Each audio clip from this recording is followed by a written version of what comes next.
बिस्मिल्लाहिर्रहमानिर्रहीम। अस्सलाम वालेकुम डियर स्टूडेंट्स। तो आज हम मोबाइल एंड एप्लीकेशन डेवलपमेंट का लेक्चर नंबर 1 स्टार्ट करने जा रहे हैं। इस सीरीज़ ऑफ लेक्चर में हम सीखेंगे कि मोबाइल और एप्लीकेशन की जो डेवलपमेंट है, जो एंड्रॉयड बेस्ड थिंग्स हैं, उनको सारी चीज़ों को हम इस लेक्चर सीरीज़ में डिस्कस करेंगे। तो लेट्स गेट स्टार्टेड। अभी तक हमने देखा है कि मोबाइल में जितनी भी चीज़ें डेवलप हो रही हैं, वो सारे जितने भी हमारे स्मार्टफोन हैं वो एंड्रॉयड कहलाते हैं। आखिर एंड्रॉयड है क्या? और इसके अलावा जो पहले मोबाइल फ़ोन्स थे, अगर मैं उनकी बात करूं, उनके अंदर एंड्रॉयड नहीं होता था या उन्हें स्मार्टफोन नहीं कहा जाता था। वो किस लिए नहीं कहा जाता था? तो वो सारी चीज़ें हम डिस्कस करेंगे इस लेक्चर में। तो लेट्स गेट स्टार्टेड। तो अभी जो मैंने वर्ड यूज़ किया है एंड्रॉयड, तो एंड्रॉयड बेसिकली है क्या? Android is an open source and Linux based operating system.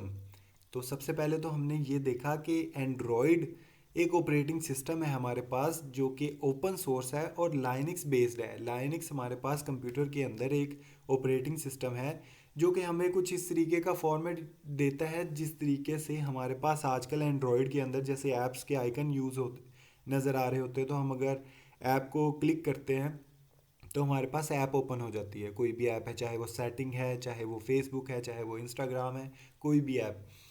तो लाइनक्स बेस्ड है ये एंड्रॉयड हमारा operating system for mobile devices. It is only for mobile devices such as smartphones and tablet computers. जितने हमारे पास tabs हैं या smartphones हैं, उन सब में एंड्रॉयड यूज़ होता है। एक्सेप्ट कि मैं एप्पल की डिवाइसेस की बात नहीं कर रहा, वहाँ पर एंड्रॉयड यूज़ नहीं होता, लेकिन उनका अपना एक ऑपरेटिंग सिस्टम है जो कि हमारा टॉपिक बिल्कुल नहीं है। हम डिस्कस करेंगे ओनली एंड्रॉयड को अपने इस होल ऑफ लेक्चर सीरीज़ में। Android was developed by open handset alliance. अब ओपन हैंडसेट अलायंस क्या है? ओपन हैंडसेट अलायंस एक ऐसी एसोसिएशन है जो कि 43 ऑर्गेनाइजेशन पर मुश्तमिल है। वो क्या करते हैं कि mobile handsets, handset basically mobile को बोलते हैं, तो हैंडसेट में कोई भी एनहांसमेंट करनी हो तो ये मिलजुल के एक एफर्ट लगाते हैं ताकि हम एडवांस चीज़ इंट्रोड्यूस करवा सकें मोबाइल फ़ोन्स में। तो जो कि एंड्रॉयड इन्होंने डेवलप कर दिया। उसके अलावा इसको लीड किया बाद में गूगल ने एंड अदर कंपनीज़, और इसके अलावा अदर कंपनीज़ ने इसे लीड किया और फिर ये हमारे मोबाइल फ़ोन्स में आना स्टार्ट हुआ और हमने इसको यूज़ करना स्टार्ट किया।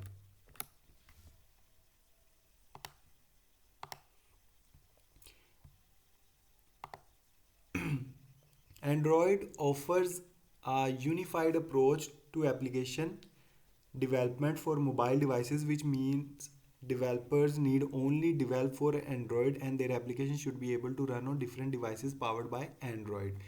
अब एंड्रॉयड में क्या हुआ, इसने यूनिफाइड अप्रोच एक जो है वो ऑफ़र कर दी। उसमें क्या था कि जो जितने भी डेवलपर हैं वो एप्लीकेशंस को इजीली डेवलप कर सकें।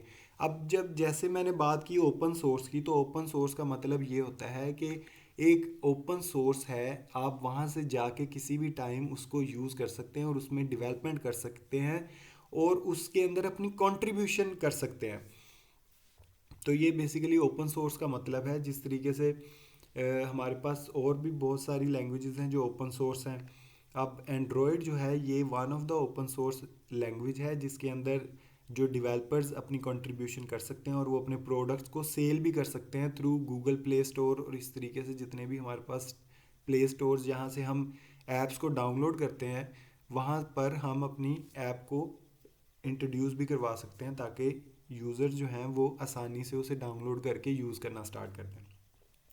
The first beta version of Android Software Development Kit was released by Google in 2007, whereas the first commercial version Android 1.0 was released in September 2008.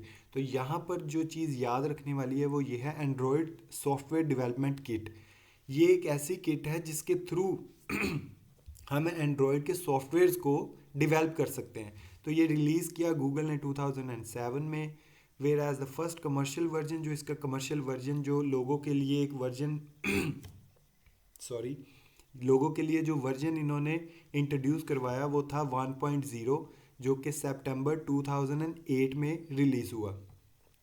On June 27, 2012, at the Google I/O conference, Google announced the next Android version तो 2012 में 4 साल के बाद जून में 2012 में Android का next version जो वो इंट्रोड्यूस करवाया गया, एंड्रॉयड वर्जन 4.1, जिसे जेली बीन कहा जाता है। Jelly bean is an incremental update with the primary aim of improving the user interface both in term of functionality and performance। अब functionality और performance के हिसाब से जेली बीन को अपडेट किया गया था, जिसकी प्राइमरी जो एम था वो यही था कि यूज़र का इंटरफेस बेहतर किया जाए। आजकल के मोबाइल फ़ोन में यूज़र इंटरफेस इतने ज़्यादा आसान है और इतने ज़्यादा अपीलिंग है कि वो जैसे हम कहते हैं कि आजकल के छोटे बच्चे भी फ़ोन यूज़ करते हैं, तो वो इसीलिए करते हैं क्योंकि उसको सीखना बहुत आसान है। और हर चीज़ वो हमें विजुअली शो कर रहे होते हैं, आइकन्स शो कर रहे होते हैं, सिर्फ हमें एक टैप करना पड़ता है और वो चीज़ ओपन हो जाती है हमारे लिए।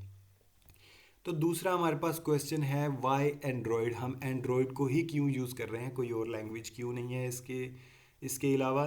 तो सबसे पहला इसका बेनिफिट ये है कि ये ओपन सोर्स है। ओपन सोर्स का मतलब मैं आपको बता चुका हूँ कि कोई भी बंदा इसमें कंट्रीब्यूशन कर सकता है और वेरी इजीली कर सकता है। सिर्फ उसके लिए क्या करना पड़ेगा, कोई भी सॉफ्टवेयर डेवलपमेंट किट इंस्टॉल करें आप अपने कंप्यूटर के अंदर। और जावा, अगर आपको जावा की बेसिक्स आती हैं, जावा हमारे पास इसकी कोडिंग के लिए यूज़ होगी। उसके अलावा अगर हम एंड्रॉयड स्टूडियो यूज़ करते हैं तो एंड्रॉयड स्टूडियो के अंदर हमें इंटरफेस बनाना बहुत आसान रहेगा।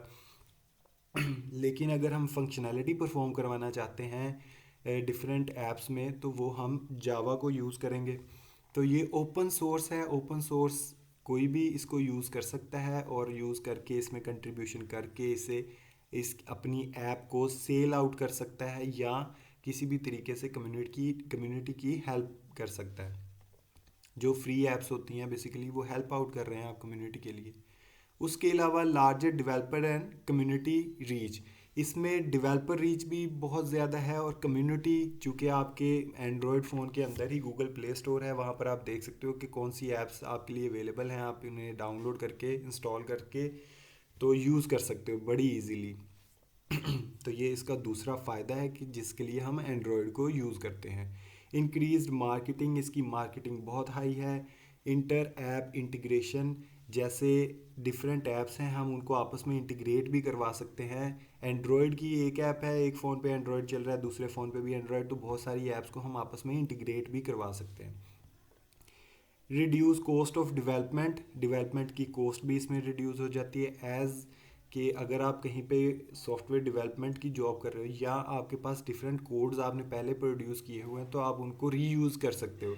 इसमें रीयूज़बिलिटी का कॉन्सेप्ट बहुत हाई है हमारे पास।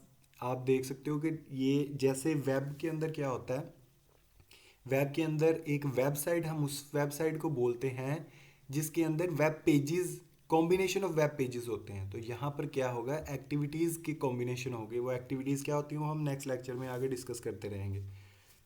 तो इसीलिए इसकी रिड्यूस हो जाती है कॉस्ट जो कि डेवलपमेंट पे आती है। हायर सक्सेस रेशियो, इसकी रेशियो भी, सक्सेस रेशियो बहुत ज़्यादा है कि आप अगर बहुत अच्छी कोई ऐप बनाते हैं तो उसमें आपको सक्सेस होने के चांसेस बहुत हायर हैं। रिच डेवलपमेंट एनवायरनमेंट, जो इसके सॉफ्टवेयर हैं, जो इसकी किट्स हैं जिन पे हम डेवलपमेंट कर सकते हैं, एंड्रॉयड सॉफ्टवेयर डेवलपमेंट किट्स, वो बहुत एनरिच्ड हैं और उन पे काम करना बहुत इजी है। ड्रैग एंड ड्रॉप की टेक्निक्स को हम यूज़ कर सकते हैं बहुत आसानी से। So this would be our first lecture. Next lecture में हम एंड्रॉयड के फीचर्स को डिस्कस करेंगे। तो अभी के लिए इतना ही। आई होप कि आपको एंड्रॉयड के बारे में थोड़ी सी नॉलेज या थोड़ी सी इन्फॉर्मेशन आपके पास आ चुकी है।